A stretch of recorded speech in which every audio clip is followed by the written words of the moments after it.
Hello, friends. Welcome to another episode of Nobody Asked Us with Des and Kara, presented by Brooks Running.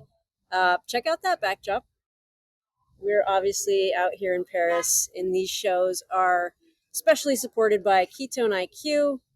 If you don't know about Ketone IQ, and another source of energy, look no further than the Tour de France. 60% of the peloton was using these. And oh, that's a stat. Yeah, I know. I read all the info, but also I'm a ketone athlete already, and I use these in training. So my bag is like stuffed with this energy fuel, and then there's a caffeine one, which I could use like 5 right now. Oh God, put it in my veins. Yeah. How can I get there quicker? But it's actually, that's kind of a great thing about ketone is like it fuels you quicker. Like it's just an extra energy source. I don't want to make a leap there, but for me, it feels like it hits quick, and I get that energy. I was going to talk about this later, but I took a shot of this about 30 minutes before the men's 10K last night, and I felt like I have never. I mean, I know I'm overhyping this, but I felt like I was so in the zone. Yeah. As an announcer last night. So legit, we really appreciate the support throughout the Olympics. We are going to need it. We just finished day 1, and we are both also exhausted. Like the fueling component. I don't think I've eaten in way too long. The schedules are going off, on, but I'll have this to get me through. I should probably be doing that as well. Let's be real. Okay. So, well, one quick hit there. We're going to put a link in our show notes to get 30% off if you use our link for your first order, and you'll get a free little 6-pack caddy box, which I think those are great, travel really well. So again, if you can support our sponsors, it helps the pod. These episodes are a grind, so we're happy for them to join on and bring the fuel as well. So check that out, and we might bring that up again at the end. We'll see how we're feeling. I want peeps to know that this is the first day, and I'm so tired, and so is Des. So I'm a little nervous, but we're gonna do our best to rock these out for you guys. But I mean, look at what's behind us. Yeah, it's pretty freaking awesome. This is the Stade de France. This is where the track and field is happening. Someone's been doing a Duolingo. No, I've just been sitting in the booth and hearing Lee have to revoice that over and over again. But okay, actually, first I want to hear, I've been here for a few days. You've been here for a few days. Yeah. France. Paris. Yeah. First impressions. Never been. Me neither. It's been great so far. I mean, honestly, you get FOMO watching at home, like the opening ceremony. Wow, like a lot of action out here. You can hear the stadium from here, which is amazing. And so to actually get out here, like to see the city, the energy is for real. It's a cool place. It's really great. I've never been here either. Yeah. Everyone just assumed I had raced here, and I was like, no, it's one place. Sorry, Chris just texted us. I don't think it's coming from the mic. Oh, okay. Well, let's just keep going unless he tells us otherwise. Okay, we're gonna keep going. We'll pretend it's coming from the mic. I've never been here either, and the city is so ready for these games. Oh. Sorry, just creating more work for you. Okay. I've never been here either. The city is ready for these games. The excitement, like the signage, the help, the police officers everywhere, but just the excitement, like you can feel it throughout the city. Yeah, I feel like London did it really. I mean, I don't know. Maybe Rio did too, but I feel like that pause in Tokyo where you didn't have the crowds and it was just like COVID-y. Yep. There's like double the excitement. It's like when we got back to Boston on a real schedule and like everyone showed up. Like that's what it feels like. Which is weird because there's such a delay, but it's palpable. It's bigger. Right. And we were both in the very first track session. Obviously the race walks took place the morning before, but the very first in stadium track and field session yesterday morning, we were both there, packed. Crazy. 80,000 people packed for a morning session, which was essentially just preliminary rounds. Nothing super exciting happening. Yeah, don't screw it up, don't lose it here round. So a lot of excitement. And of course last night it was packed out again. So yeah, I mean, I'm not gonna jump too far ahead, but like the Brooks crew is here and leaving the stadium with them. They're like, I didn't know really when to leave because it was like there was so much energy post race. The Frenchman Jimmy, he's doing his victory lap. He set a national record. He's got his jersey off. He's like they're like it was so exciting. I kind of just wanted to stay until like everyone else left. Well, I was in the stadium for a really long time because I actually ended up not having to do any voiceovers, but some of my coworkers were doing voiceovers for the primetime show, and I was staying because I thought I had to. And we stayed so long that the elevator didn't work. Oh, yeah, they shut it down. They're like, you live here now. We were like, we need to get that fixed because voiceovers are a thing, especially when you're on like a primetime Olympic show. But people were there forever. And even when the elevators weren't working and we were working our way down, there were still people in the stadium. It was crazy. Yeah. Super fun. Okay, so let's talk about the morning session yesterday. Anything stand out to you? We were texting each other. I never quite found you. Yeah, we were. I knew where you were. You know what? It's a great seat. If you're in the stadium, you got a good seat, and you got like a really good bird's eye view of like the whole track. So you weren't missing something on the backstretch. You could see the moves. Like, I would say like the stadium there aren't any bad seats. Even if you're in the very top row, like you just said, you have that huge view, and it's just a hike to get there. Is my main complaint. It's like, do not have to go to the bathroom. Walked all the way up here. Don't need a snack. Don't need a snack. Exactly. You're not thirsty. Grind. Push through. So we saw a bunch of rounds of the 100, a bunch of rounds. I mean, I feel like that's basically what we saw. Some decathlon stuff. But then the men's 15. Okay. Sorry. First, yeah. There. Well, first round of the men's 1500, which was, for me, like, my games are starting and also bonkers. I mean, it's exactly what you expected, right? Well, from the big two. Yes and no. Right, yes. Like, and to me, that was sort of like the dick measuring contest. Yes. Like, okay, this is what I'm going to do. And then, like, Jakob comes up later, is like, yeah, but I'm going to do it more aggressively. Okay, so if you didn't see it, Josh Kerr comes in, he goes to the back, he's waiting for his time, and then he kicks by everybody and takes his heat. 2 heats later is Jakob Ingebrigtsen's. Same thing, except for he took it to the next level. He didn't even bend down on the start line. Yeah. He was standing straight up. Gun goes, everyone's in their positions, standing straight up, jogs off the starting line. And then very similar situation. He didn't come through until the last 100, ended up third. But you know what really stood out to me? What? Even when he's in last place, he's controlling the race. Yeah. Because everyone is looking up at the screens to see where he is. I mean, Hobbs Kessler was in that heat, and he ran like a pro, by the way. Did, Smart race, straight to the front, on the rail, sitting there. He ran the cleanest race of the Americans by far. But even you could see he was looking up like, when is he coming? And it really stood out to me that even when Jakob Ingebrigtsen is in the very back, he's still controlling the race. Everyone was looking to see where he was. Everyone was waiting for him. Yes, 100%. And even when he wanted to make his move, like, it didn't really open up for him. He just sort of put his hand out, like, hey. He literally put his hand out. Like, this is my blinker, bro. He was like, I'm coming out. And they're like, oh, okay. Yeah. Which is wild. I mean, it's wild. crazy. They don't have to let him out. And that's the thing that was, I mean, you say round one, like, the only thing you can do is mess it up, right? Yeah. And you can get too cocky in those moments. And if the guy doesn't let you out, then you're trapped on the rail. Different race, yep. Right?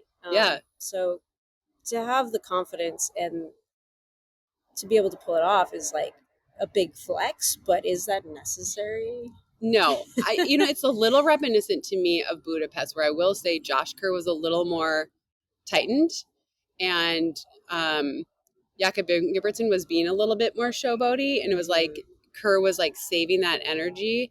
I do think this is a different game. I think that Ingebrigtsen is on a new level. But you can feel the hatred between the two of them. It's pretty funny because it has just been like back and forth chatter to media, and like how that's written up and perceived is one thing. But like when you have to sit in the call room with the guy, like I would love to be in that room to just watch. I would too. Let's go through the Americans' heat. So the first heat, Yard Nagus was in. Mm-hmm. And I have to say, Des, on the starting line, he looked so nervous to me. You know when you like are on the starting line and you're like breathing deep and calming yourself? I felt like he was breathing up high. And we were seeing a lot of this. And I think he's waited 3 years for this moment. Yeah. He made the Tokyo team, had to scratch right before the start. But I was nervous for him because I was like, pull it together. I was like, you can do this. It's just another 1500. And I want to hear your thoughts on it. To me, it was a little bit sloppy from him. He had to really come through in the last 100, and hopefully that shook those cobwebs off because he deserves to be in that final. Yeah. But it made me. He didn't look like the guy we've seen the last 2 years for me. Yeah, it's interesting you pointed out like this is his first games. Like Right. yes, he was there at the last one. You get a lot of experience, but like lining up and being like, "Oh, I'm in an Olympic heat right now." Like it is different. That Yes. stadium's different, and hopefully that's what we're seeing. Mhm. You know, just like that, the moment kind of like it Yeah. just hit him there. And then I think you get more comfortable as you go through the Yes. round. So hopefully that's what it is. Also, I like my question to you when we were texting was like, did they just come down from altitude? Like, because there's that window where it's like you don't feel great, but then you adapt. My understanding is that they just came down, and so they're still in that good window. Yeah. Also, being, and I don't know this, so I'm just guessing Yeah. here, but being a former Salazar athlete who was really into altitude, I wonder if they're intense, because that was something that Salazar would want us to do. Mm-hmm. I am the only reason I feel like Nugush showed in that last 100, like he woke up Right. and he's like, I'm in the Olympic Oh, Games. yeah. And then he showed his talent because he just booked it and annihilated everybody, or made the move and Right. moved He got it easily done past how he people. needs to, And yeah. even then he was like, started to go to the outside and realized that the inside was opening up. Like he was great in that last 100 meters. But both of his teammates and training partners were in that race, Ali Hor and Mario Garcia Romo, and they looked very, very flat as well. That's like the bad sign, right? When you see a whole group kind of struggle and it's like, okay, this isn't one guy feeling pressure or having a moment. It's like something with the training collectively as a group is not quite right. You know, and he's I think the most talented out of those guys. Like Ali Hor a couple of years ago, you would have put right in the same bucket. But Ali Hor just had a great Diamond League. I mean, we know he's in good shape, you know, like we haven't seen Garcia Romo hasn't won anything big this year, but he's always in the mix. Mm-hmm. But Hor just ran a brilliant he's Diamond League. So, well, we'll get into the repechage. Yeah, repechage. Repechage. I looked it up on dictionary.com and got the pronunciation. So we have a pronunciation person at NBC who told me repechage, but then everyone keeps calling it repechage. I don't know. And I'm like, I don't know. Yeah. It's a regional dialect. I don't know. But actually, let's just dive into it. So if you don't know, World Athletics they said, the IOC said, if we gave you a couple more hours of TV time, would you be able to fill that for TV? And they were like, of course, more track, we want it. And so essentially they came up with this idea of the repechage, which is from the 200 through the 1500. So the 200, 400, 800, 1500. There's an additional round this year. So as long as you finish your preliminary round, you get a second chance. And I don't love this. And a lot of people say, well, you come all the way to the Olympics and you have an off race and you're done. For me, I feel like, well, that's part of the game. Yeah. But what that means is that the following day, everybody that, as long as you finish, gets a second chance in these rounds. So for instance, in the men's 1500 yesterday, the top 8 in each heat automatically qualified for the semifinal. So the top 6. Sorry, my brain is dead. Yeah, it's okay. Top 6. So that's 18 through. Now tonight there'll be 2 rounds of this repechage, and the top 3 will also move on. Got it. Yep. So there'll be 24 in the semis, and then this whole repechage thing is done. But so that's what it is. And repechage. The dictionary says, but it's not French. Okay, well, you know what we're talking about. And so I'm not a fan of this, but I will say the repechage just got a lot more interesting for me tonight when I see someone like Ali Hor Stewie McSwain, Olympic finalist, I think 7th or 8th. Yeah. I think 7th in Tokyo. When he's a guy who dictates the race. Like he loves to go to the front. Yep. And that's exactly what he did. Yep. So that could be dramatic in the final. Very dramatic. Right? Yes, and then we have Mario Garcia Romo gets a second shot, and who's ranked very high in the world. And so it just got a lot more interesting for me because I just kind of assumed it would be like second chance guys or athletes. I like it. But do you see, and this will be interesting, do you see someone who has an additional 1500 at this level, right? At the excitement of the stadium. It's not like a little track meet. Just walking in there, you lose energy because it's so loud. Having an additional race in your legs, can you see someone making the final and B, being a factor at this level with an additional 1500 meters in their legs? Probably not, but what a story if they do. Yes. And like it's like gladiator scenario. First of all, I love that they took out the time qualifier. Yes. Because, like, I don't like the second heat knowing that having the advantage. So to me, I like that aspect of it. And then those guys are going to be so scrappy. Yes. Like, trying to make that, like, okay, I got the second chance. I want to get into the next round. And sometimes you get that momentum, and that's enough to, like, get you to the final. Will you factor in the final? Probably not. But also, the other side of it is if Ingebrigtsen had totally shit the bed by starting out. So, like, okay, like, he might be a guy who could rally and get to the final and still do something. That's true. So there's I just think, like, you'll have to race 3 days in a row to make the final. Well, and then you do get a rest day, but 3 days in a row. It's not the ideal path. No, it's for sure. No, it's not.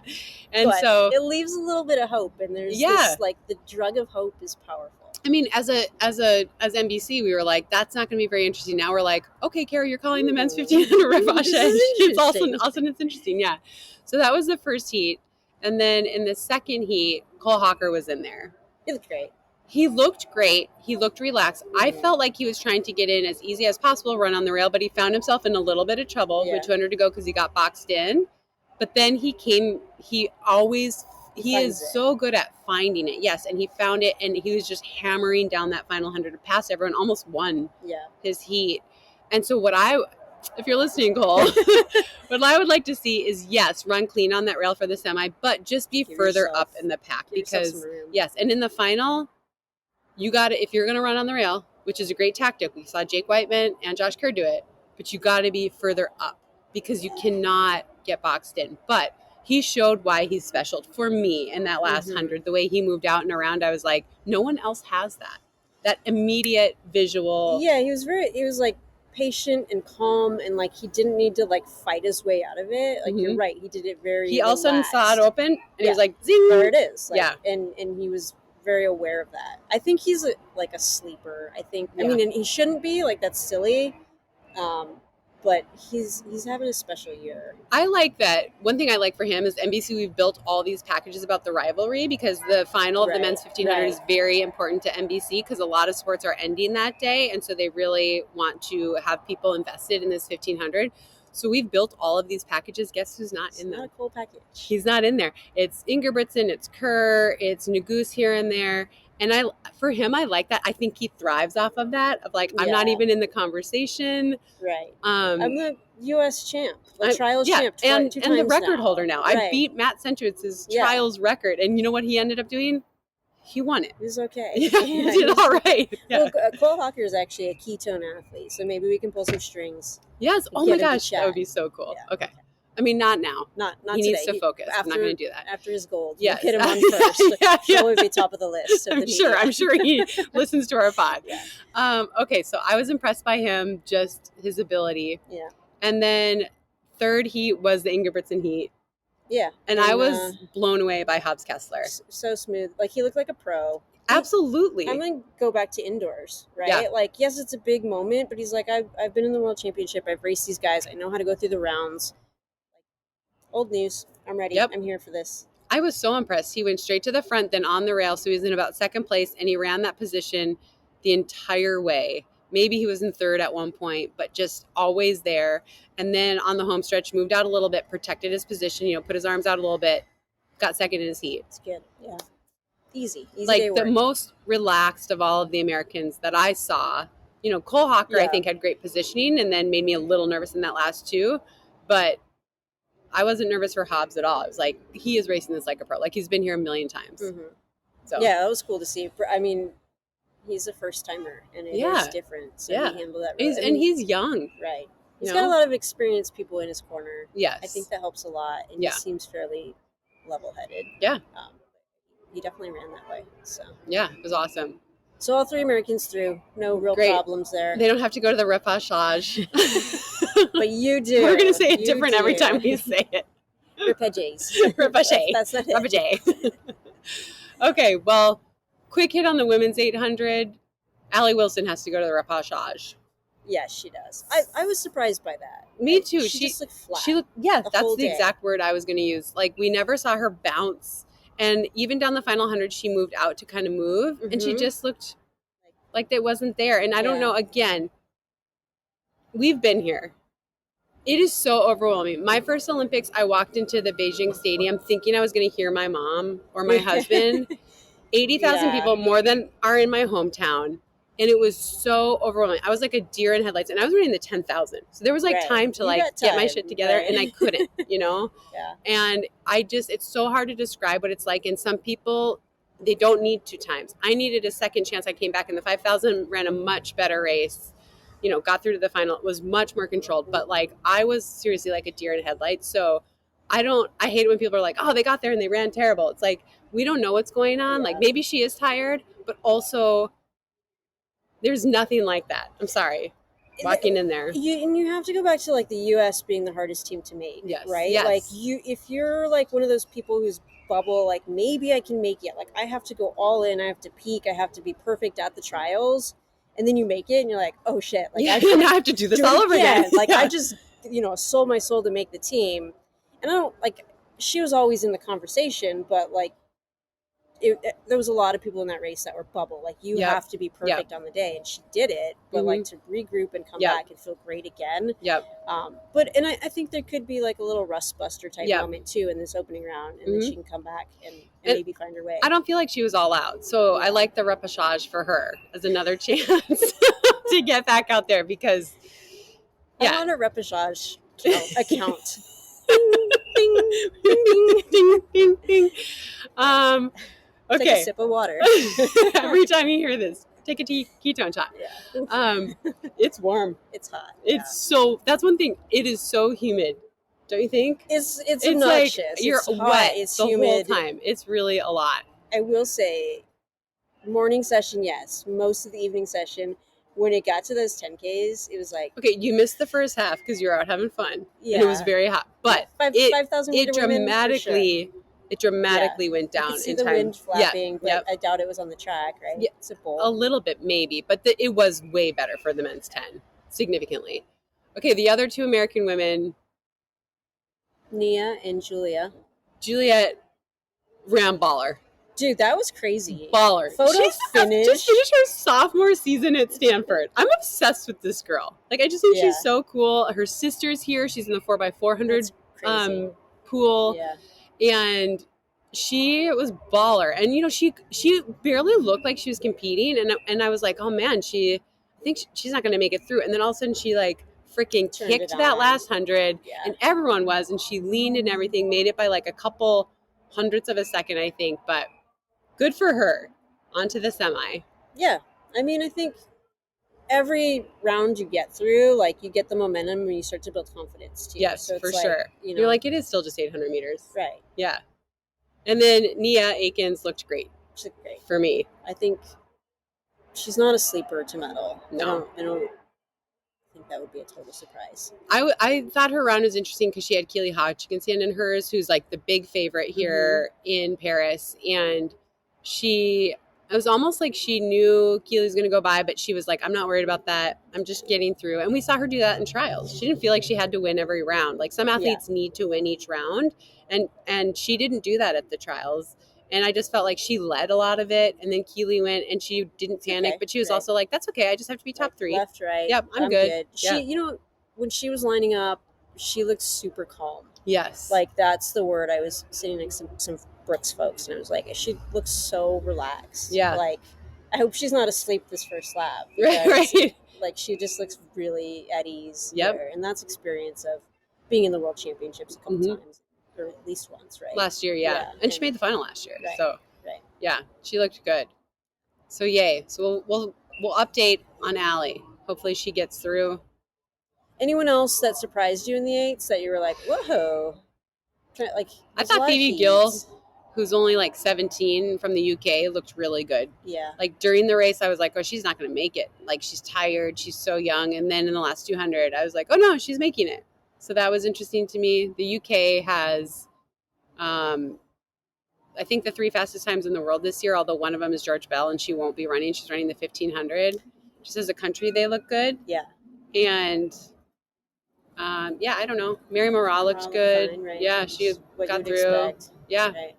no real surprises there. There was a refugee team athlete who came in with a 2:12 PR because so I was sitting next to these folks and kind of explaining it, and it's like, why are like there are two women like every heat that are just so far back? Like, how did they get into the Olympics? And it's like one of those events where you could put a person in if it was like a quota person kind of, and this woman is a 2:12 runner.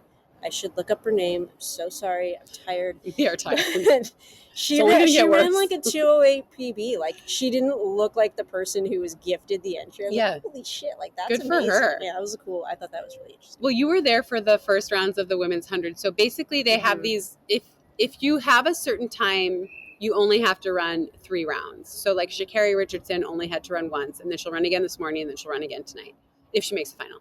But there are heats before that for people that are like getting in. For instance, if your country only sends one person, and you were there, and Otto Bolden was like, why are they showing that? They were putting their world ranking next to their name, and some of them were ranked like 3,000 something. And he was like, that's just rude. Like, they're here, however they got here, they're here. Whatever, right. Why don't we put their age or their PB even? Right. But why are we putting their world ranking up to be like, oh, everyone pay attention. They shouldn't be here. They're not very good. He was like, do you want to watch this or maybe get a hot dog at this point?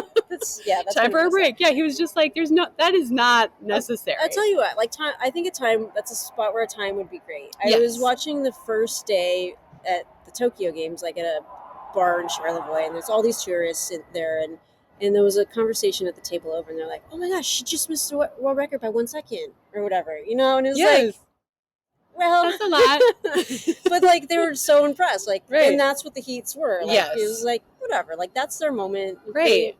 You don't need to put their world ranking up. Yeah. If you're listening, IOC, you don't need to do that. I know you didn't ask rude. Us, yeah, you didn't ask, but we're going to tell you anyway, because that's what we do here. Yeah. Okay. Anything else fun happened yesterday? I mean, there was women's 5,000 rounds. This was supposed to be a 20-minute pod, but obviously it's not going to be. I knew it. Women's 5,000 rounds, the Americans ran so great. So I heard. And all of the favorites ran so great. So the first heat was what Otto would call the heat of death. Yeah. It had Sagai, who's the world record holder. It had Kipyegon, who's the reigning world champion. It had Safan Hassan, who's the reigning Olympic champion. And then Carissa Schweitzer and Elise Cranny were in that. And then there was also a bunch of other really, really good people. And there's no repechage for the 5,000. So it's just top 8 straight through, no time qualifiers. Right. And I was nervous because with a lap to go, there was 10 women there. Yeah. And Elise and Carissa were towards the back. But they both made it. Elise a little bit more comfortably than Carissa. Carissa fought down that last 100. But she made it. And that was, if I had gotten the heat sheets, like usually they're fairly balanced. Like one is a little bit heavier, but like I want to protest these sheets. I would be like, wait, what? Yeah, this is not balanced. This is a final. Yeah. But so they got through great. 2 Americans out of the first round. And then in the second heat, it had Beatrice Gibet, who is the world record holder in the 10,000. Remember, she ran sub 29 minutes. So pretty sure that she could probably run sub 14. Right. She's, the right day. To do the conversions, she would be able to run sub 14, which I can't. There's not enough ketones in the world to make me understand that. But she looked flawless, and that was the heat that Whitney Morgan was in. And Whitney Morgan was on the rail the whole time, and they were kind of strung out accordion style. And so she was like in 15th, 16th, but she looked so good.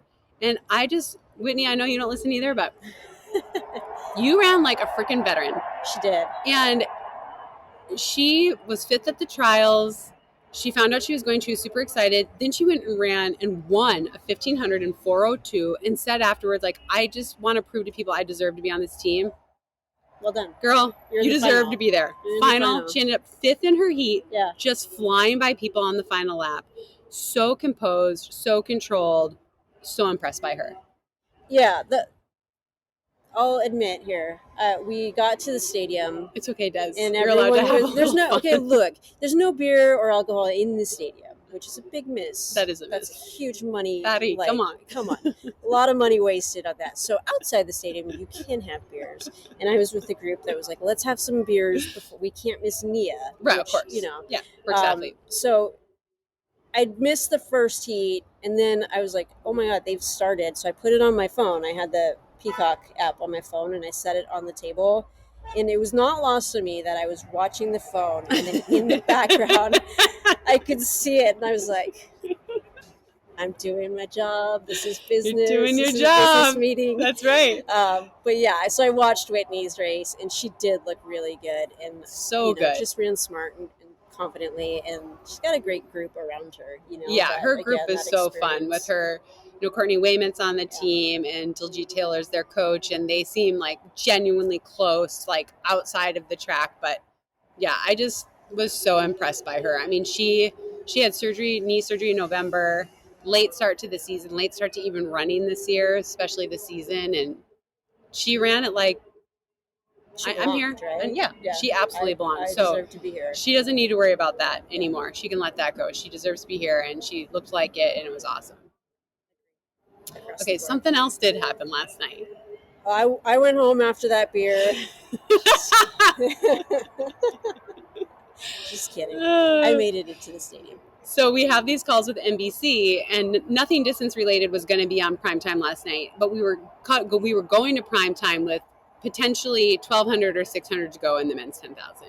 And we had a meeting the night before it all started, and I just said with the bigwigs, and I just said, hey, you know what? I don't know if Grant Fisher is going to medal, but with 600 to go, he will be there. Yeah. And damn, he made me proud. Yeah, we were texting about it, and it was like, I pulled up an old tweet from a couple, like, which made the rounds on social media. Yeah, because it's like right after his race in 2021, I was like, this guy shadowed Mohamed perfectly. Yep. His first game, like, he's going to be in that spot 3 years down the line. But we were talking about it before, and I'll tell on myself a little bit. It's okay. Like, I was like, I think he's going to be in the wrong position.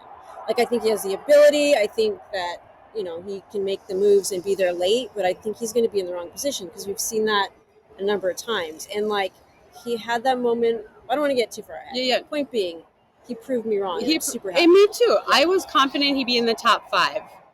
The difference between getting a medal and not is so razor thin. And, Cheptegei has been slightly unimpressive this year, but he always seems to be coming into these big races, and then he finds a way.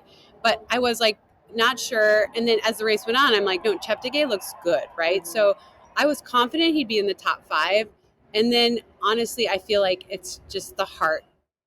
A lot of it's the heart in that last race starts. Grant Fisher could not have picked better positioning. I mean, you could see how meticulously this was planned out. We haven't talked to him, although Lewis did, and he did say a lot of this stuff. Yeah. That he was from my perspective, and this is what I was telling on the broadcast, he is so dialed in. He's going to stay on that rail. He's not going to fall further back than third, and he is going to run until he dies, essentially.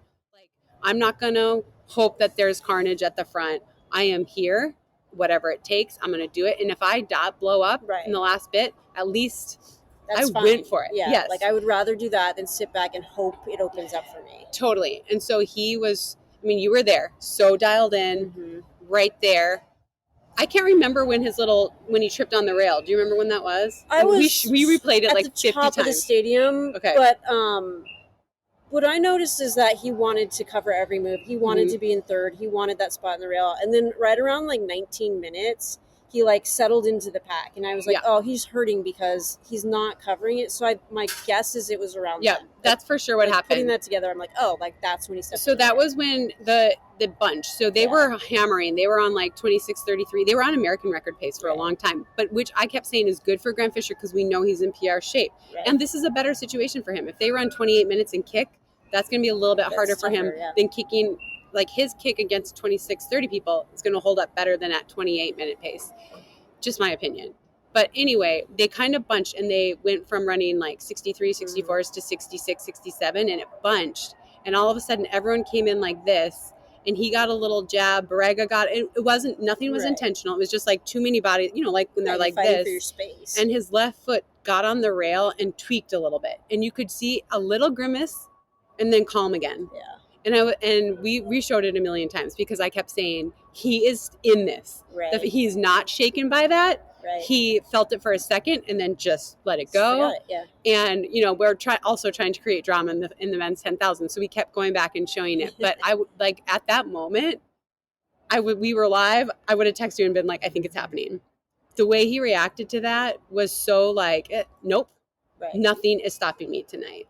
Well, that's a difference that you see from the last world champion. I guess it was Eugene when he stepped on the rail late. Mm-hmm. Like, it was that same sort of thing, and it was like that. That like, took it out of him. Like, I missed my, and it was much later in the race, but it was like that moment changed the outcome. And it was like, not this time. Like, I'm composed. I have a little more time, but he didn't.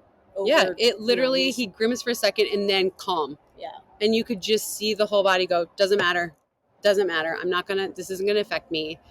And, you know, I said on the broadcast, like, we're forgetting that the world record holder's in this race because Cheptegei was insignificant for 23 laps. And then all of a sudden he starts to move up, which is the beauty of him. He doesn't need to be in the front. I don't care. Don't talk about me. Go ahead. Don't talk about me. Don't make the package. It was like me. so funny. Like, we're almost forgetting that the Olympic silver medalist and 3-time world champion and world record holder is in this race, you know? So he went and he just went so hard with 400 to go. And at that point, Mohamed, I believe, was in second. Yeah. And Grant was chasing him. And I mean, it's boggled in my mind because I was starting to get like, plus I'm not allowed to talk with 200 to go or immediately after the race. So I was just like taking it in. You know what I mean? That's, well, you also, I mean, I have opinions on that. You'd agree. But, I mean, you were there. They come down the home stretch. Okay. And go for it. Did you, for like down that home stretch, you had to have a moment where you were like, Grant's going to win? I did. Like, there was like maybe a 5 seconds where like he's got it, right? I was like he might do this. Yeah. He might do this. He looked so good and he was finding another gear and he was protecting his position. But then I was like, no, Cheptegei's gone. And then I was like, but he's getting silver. He's going to catch Mohamed. And then Argawe, who constantly gets out kicked from outside the stadium, from nowhere. And this is what I'm going to say. I love this podium for a lot of reasons, and I'll get into that. But Argawe flying down, and then I'm having mixed emotions because I'm like, oh, that guy deserves it. That guy is always pushing, always doing the work.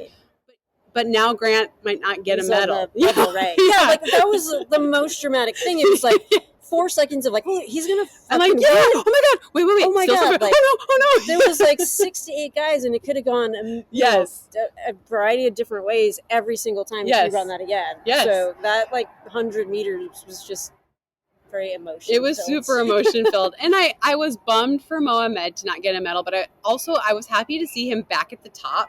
Yeah, I feel like he's had a year and a half that haven't been so great. But I love this podium, and I'm just going to tell you why. Cheptegei, the best that's ever done it. The only thing that has eluded him is a gold medal in this specific event. He's already said he's moving to the roads. Right. I love his demeanor. I know everybody loves Kipchoge, and I do too, but I actually love Cheptegei more. Okay. I just love him, his demeanor, his pride, the way he treats his competitors. Like, I love him so much.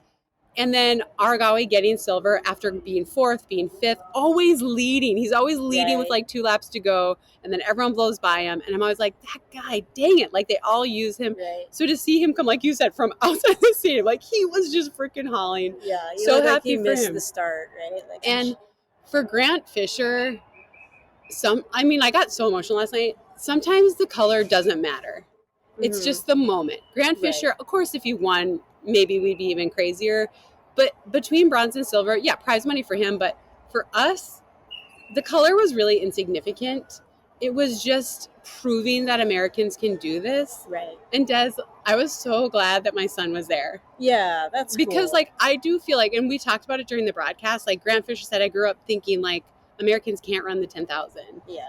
And for him to be the one that medaled, and obviously it was super personal. I love the 10,000. We've been talking about what we can do to help save the 10,000, which we'll talk about another time. But it's the event that made me an elite athlete, and I'm so happy for Grant Fisher. This is his moment, but I am so happy for American distance running. Yeah, I mean, I think that's you hit the nail on the head. It's like we've been told that we're inferior. Yes, like, this is reserved for you know, Kenyans, East Ugandans, Africans, Ethiopians, we can't do it. You were born at altitude. You don't train over there. You don't live the lifestyle. Like, it's not for you. You didn't run to school. Right. Yeah.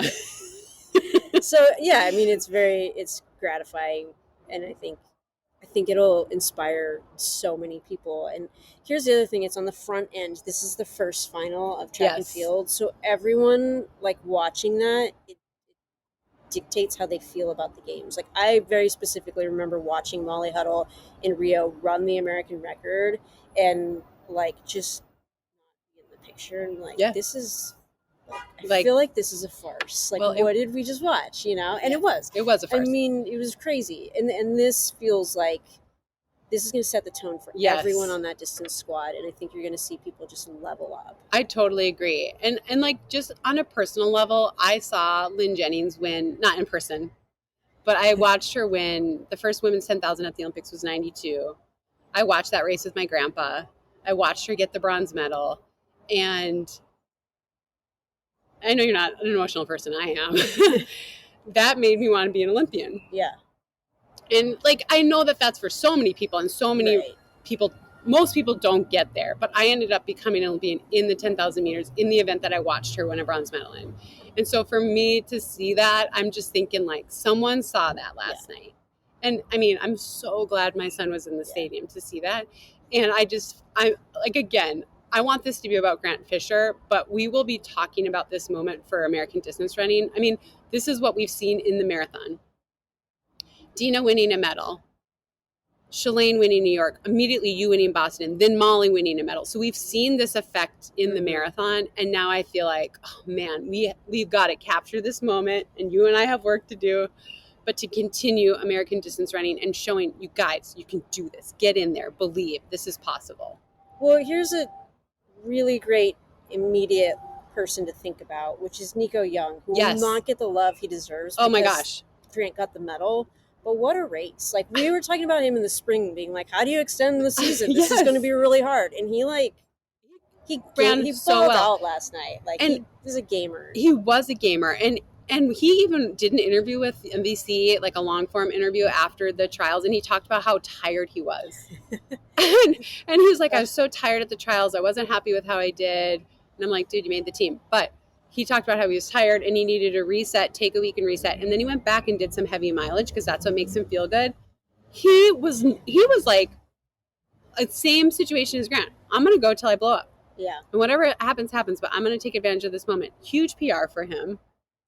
He knows how to suffer. You know what I mean? Like, he didn't blow up, but he was like, you could tell he was right on that edge for a very long time. You could see it. You know, I mean, you almost go back to, like, Drew Hunter at the trials, really pushing him for that spot. Like, he went so deep that Nico was like, okay, I have to find a new level. And they both learned how to suffer a little bit more that day.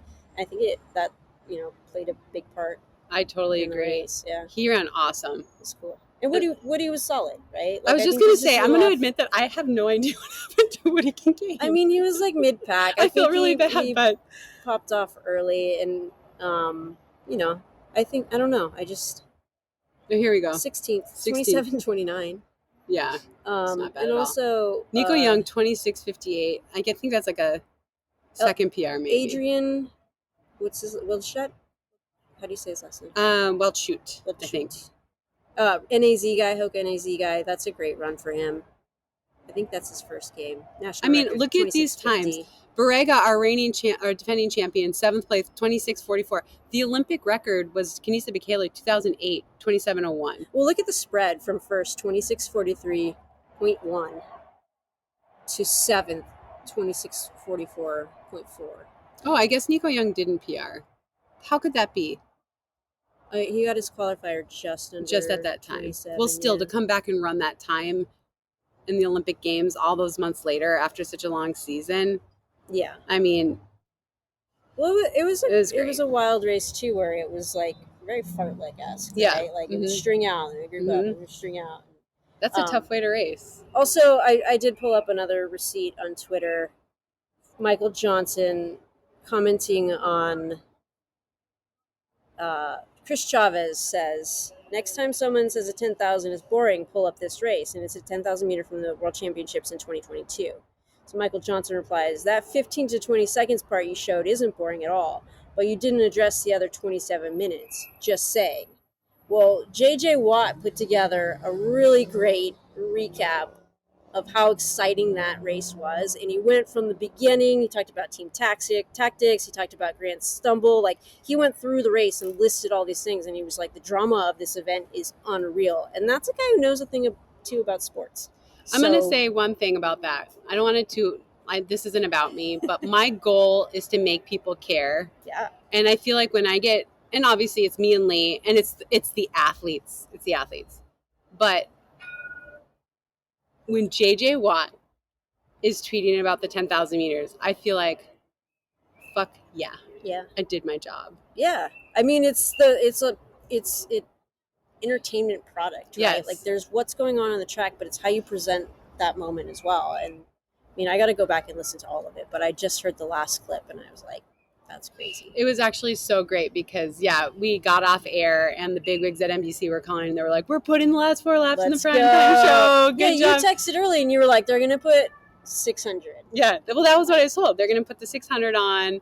And then as soon as we were done, they were calling and they were like, they were calling Diff, not me. They don't have my number probably. But anyway, they were like, that was amazing. And again, it's about the athletes, but I do feel like the ability to have been there and talk about it and talk the strategy. I mean, that's like one of the things that I love. I was never the fastest runner in the race, so I had to rely on strategy. So I love strategy. I love seeing it play out.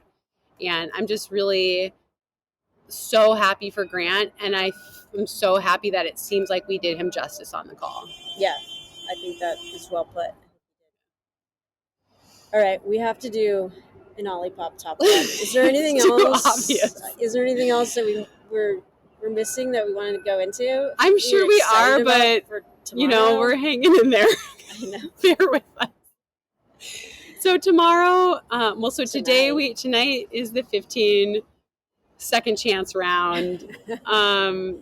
Tomorrow night is the men's 15 semi, which is going to be super interesting because you can't mess up. There's no second chances there. I think that might be the only distance event tomorrow, or maybe there's a steeple prelim. I don't know. Yeah, we're playing it day by day. I think that's the right move. Let's not go too far down the line. I would love it if it cooled off a little bit. It's very hot during the day. It was so nice waking up this morning. Yeah. And it was like cool. In? No, I haven't run it. Have you? I got I'm proud of you. I was like, I don't think I'm going to run today. My knee's too sore. But then walking around, I feel better. So I don't know. I should. No, I don't run like you. Basically, Trey Hardy and I will run 2 or 3 miles, and I just shake it out, and I feel a little bit more alive. But I'm giving myself permission to not run today if it doesn't happen. Fair. But justified. Right. I think if the first day was any indication, these Olympics they're hot.